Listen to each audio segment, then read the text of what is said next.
problematikash të tjera, por theksi është vënë edhe të kjo dakordsi që keni pasur përpara zgjedhjeve të përgjithshme. Nga duhet nisur në vlerësimin tuaj kulluri? Sot Partia Socialiste ka 83 mandate, gjithmonë në një rezultat paraprak, i pa certifikuar përfundimisht për shkak të këtij procesi rinumrimi. Është shumë pranë shumicës së cilësuar me 3 votat apo mandatet e aleatëve të PSD-s e arrin këtë shumicë për të ndryshuar kodin. Si mendoni?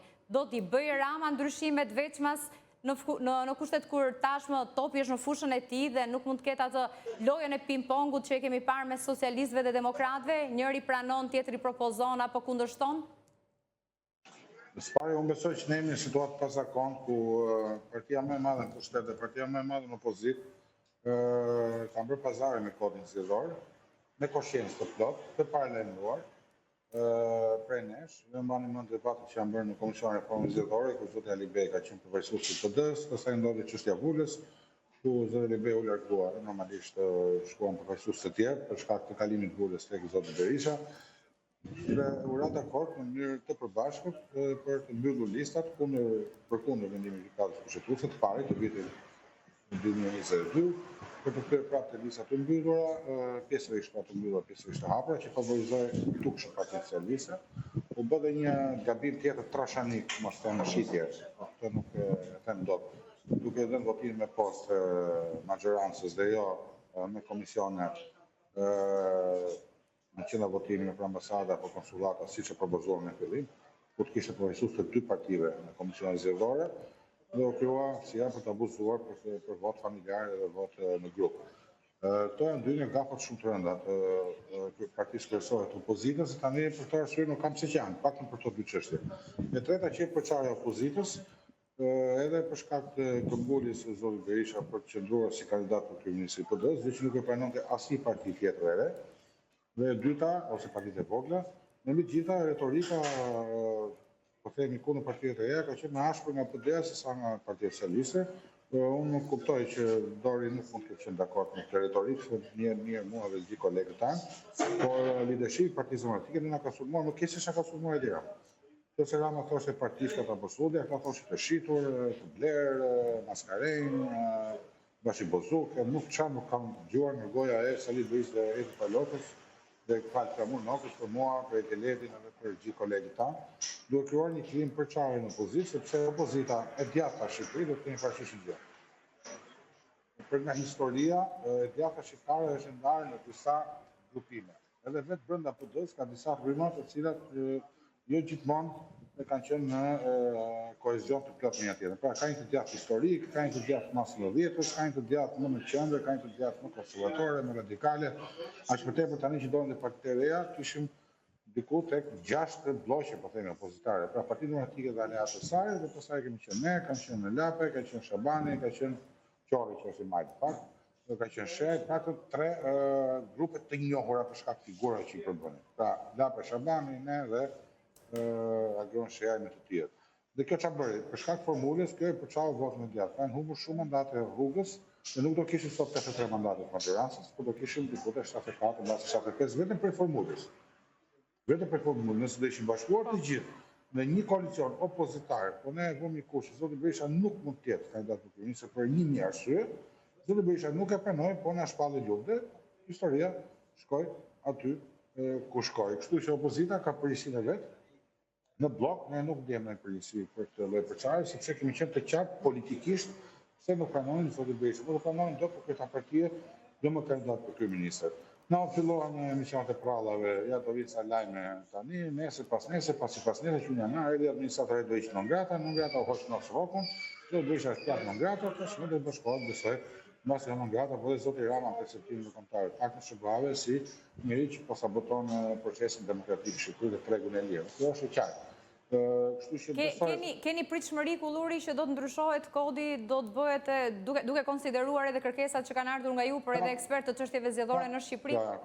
Ta nuk dëgjojnë fare, ka të vazhdojnë në anënë në tyre, ka të vazhdojnë marrëveshje të tyre leadership PD-s me Partinë Socialiste, sepse jo vetëm kodin, por edhe amnistin penale që bën bashkë për njerëz që ishin hetim dhe dënuar nga Spaku, bën për bashkë për me PD.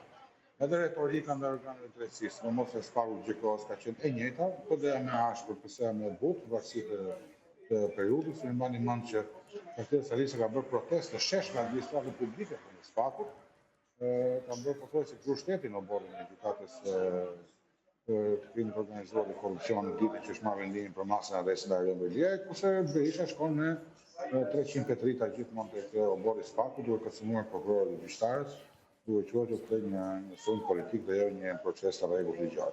Kështu që unë nuk kam asnjë shpresë se përse PD do të ndryshojë një gjë të vend. Qeverisja do jetë më keqe siç është sot.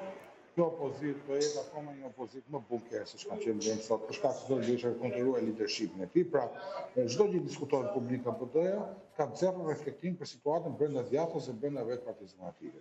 Dhe gjithmonë do gjejmë trenin bulgar, o do gjejmë çështën e Vulës, o fajin e kishte Lul Basha, pastaj kishte Edvin Kulluri, pastaj kishte Aleksandër Meksi, fillim e kishte Gamos Pashko Marben Imamin, pastaj kishin anglo-amerikanët dhe shovinistët grek në shtatën, kanë bërë libra për të punë, mbanin fjalimin të Drejmë Qerës dhe gazetetës në të gjashtë parlament. Gjithmonë kanë fajin tjerë. Doktori nuk ka asnjë faj, Partia Demokratike nuk ka asnjë faj. Partia Demokratike ka vetëm suksese, vetëm arritje, zero gabime. Ka në një falë që rrugë sa përshton, edhe pastaj vazhdon historia për në fillim. Tani, kur ti del në 2 parzele pa më 500.000 vota, dhe nuk ban asnjë presi për humbje, çfarë të fillit atë? Zoti Delidi, po. Zoti Delidi, i bëjmë pyetje pikërisht për çështjen e përgjegjësive, qoftë për drejtuesit politik, qoftë edhe për kryetarin e partisë. Unë përgjegjësinë time e mbajta i pari, por thash që mora rezultat shumë të keq në dorë dhe të shkova edhe personalisht.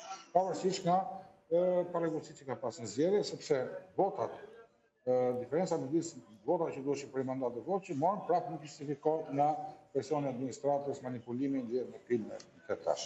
Pra, edhe sikur zgjedhjet ishin të rregullta, nuk besoj se opozita do t'i fitonte zgjedhjet. Patjetër do ndryshonte për masa rezultatin. Partia Socialiste u tregua keq ishte pa përmbajtur, njësoj si PD-ja në të gjashtë, në një shkallë presioni manipulimi të panevojshëm, por unë nuk besoj se PD-ja do merrte 501.000 vota apo 500, ja do merrte 600.000, prapë nuk fitonte dot. PS-ja në këto kota ka qenë gjithmonë, dhe 650.000, 700.000, por 800 kuptohet që këtu ka 100.000 nëse qartë që vjen për shkak të përdorimit të administratës. Por, pra nuk mjafton kjo, sikur të kishin dhe këta ndeshmërinë tonë, ato që mbajtën Dasha Mishe dhe Enkeleti, që pranojnë dështimin dhe të fillojë të ketë një reflektim, sepse reflektimi kryesor ta marrë partia më e madhe opozitare. Nuk e kanë më të vegjël për si përhumbje. Ne kemi pjesën tonë të përgjegjësisë dhe e morëm. Ta nuk kanë asnjë reflektim. A do të ndodhë kjo? Po, e qartë. Zoti Delidi, do të ndodhë kjo në Partinë Demokratike? Do të ketë një përgjegjësi për këtë rezultat, qoftë në rang të drejtuesve politik në qarqe, apo koordinatorëve, qoftë edhe sa i përket liderit dhe parashikimeve në statut? Se më takon një replik me ato komente që bëri zoti Kulluri. Së pari njërë më vjen keq që gjova 8 minuta e gjysmë të fliste kundra Partisë Demokratike dhe vetëm 15 sekonda foli për qeverinë.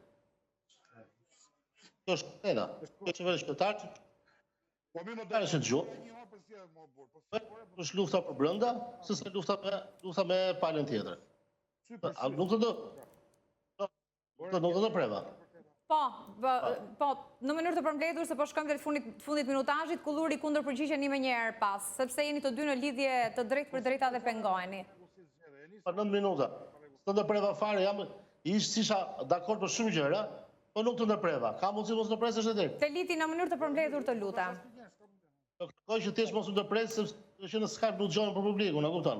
E gjova 9 minuta, si isha dakord për shumë gjëra që tha, por pata kohën ta gjoj.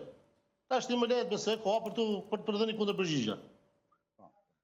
Pra, e para një vjen keq që nuk merren me fajtorët e vërtetë, me ata që janë aktorët e vërtetë, që nga njëra anë thonë që qeveria është kryesore në zgjedhje, dhe në anë tjetër pastaj kthehen dhe shojnë sytë vetëm nga opozita.